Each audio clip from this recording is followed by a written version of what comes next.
kalinga, iniingatan, pinagkakalooban ng ating mga pangkailangan. Kaya nga sa araw na ito, sa huling Sabat sa buwan ng Hunyo,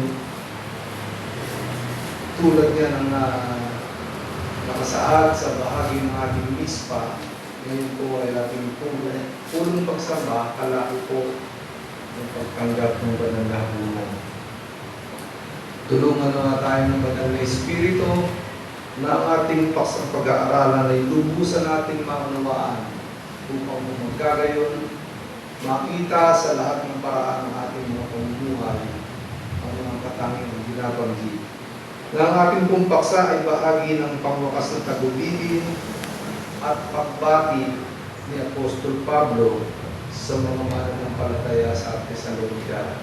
Na sinabi nga niya, encourage one another and build up one another, just as you also are doing. Na sa sulat sa Thessalonica 5:11, dahil dito, patuloy kayong magpaalalahan at magtulungan tulad ng ginagawa ninyo ngayon. Mahalaga po ang pagpapaalahan at pagtutulungan sa mga mananampalataya sapagkat magkaminsan dala ng ating kahinaan nakakagawa tayo ng mga pagkukulang. Sabi nga sa banal na kasulatan, there is not a righteous man on earth who does what is right and never sins.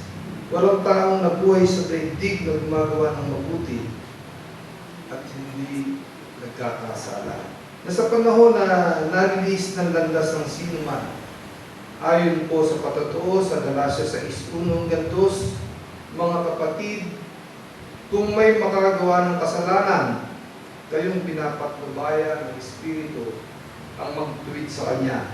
Ito nga po ay sa pamamagitan ng pagpapaalala. Gawin ninyo iyon ng mahinahon at mag-ingat kayo. Baka kayo naman ang matukso. Magtulungan kayo sa pagdadala ng pasanin ng bawat isa.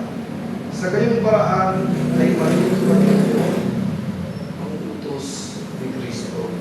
Nangangahulugan po ito mga kapatid, kung hindi natin pinagmamalasakitan, ni tinutulungan o pinaalalahanan ng ating kapwa sa panahon na nakikita nating nabibigatan siya ng lupa sa kanyang pinagdaraanan sa buhay, parang narinig nating pinawawalang halaga ang utos ng Panginoon. Na isang bahagi din po ito na mas mabigat, anyone then who knows the good he ought